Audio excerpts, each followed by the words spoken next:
Yeah, alright, I think it works. Hello guys, and in this video I want to tell you about how async await keywords in JavaScript work. Basically, I found out about it just half an hour ago when talking to ChatGPT, but I think I got it now, and you need to know this, because why not? So let's start. I wrote this sample code where in the first line we have a slip function that waits for some milliseconds you pass in. It returns a promise which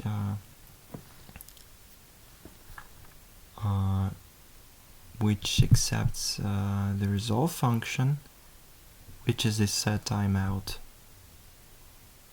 So alright, promise has the resolve function which is passed to set timeout. Set timeout is invoked, and when some amount of time has passed, it invokes the resolve function, which makes promise to fulfill. Yeah. So that's the slip function. And I have the variable now, which is just date now. I have a console log before and 0. 0 means that no time has passed at all. Then I have this this piece of code, which is an async function, which goes from 1 to 5 and awaits each time the slip function 1 second. And then it updates the now and consoles this log. Console log this I and the difference between before and after. I think you got the idea. Alright, and then I basically block the flow at all. I block it for some undefined amount of time. And I do it intentionally. I want the flow to be blocked. Then I update the date now. Then I write after, and and then I update. Alright, this code here updates the now variable. Alright, we can now execute this code and see what happens, and you will find out how async await works.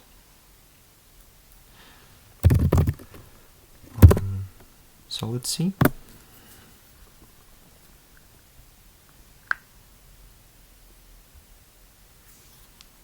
Yeah, we need to wait some amount of time because JavaScript is slow,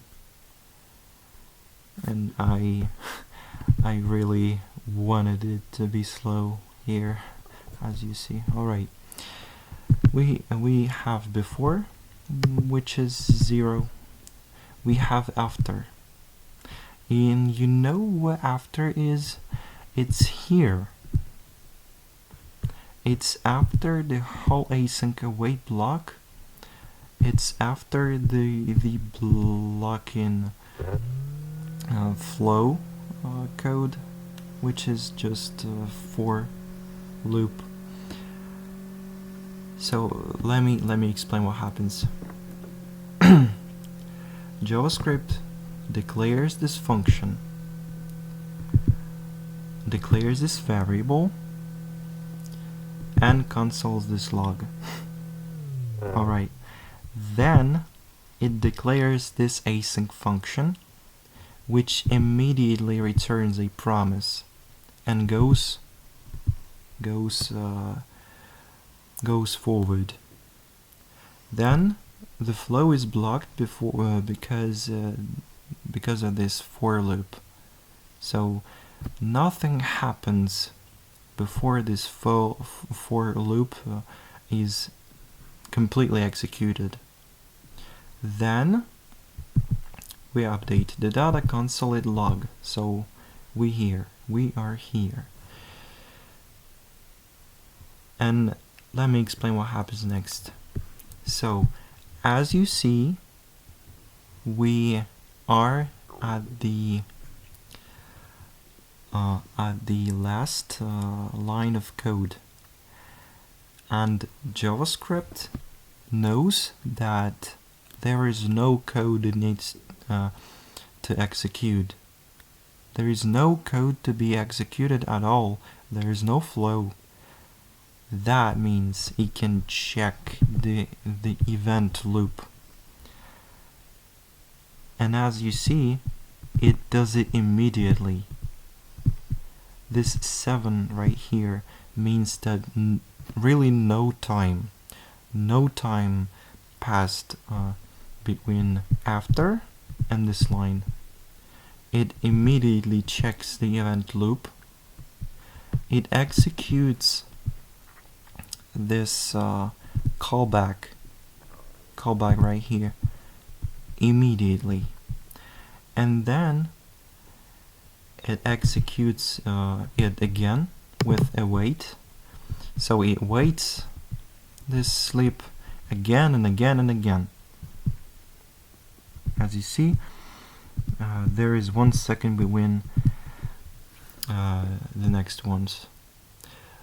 So that's how the async await keywords work in JavaScript. If you write an async function, even though you have await keyword here, it doesn't block the flow. You need to understand that, because I didn't like a day before. Even though you have await keyword here, it doesn't mean that if JavaScript goes here, it blocks the flow. No, it doesn't.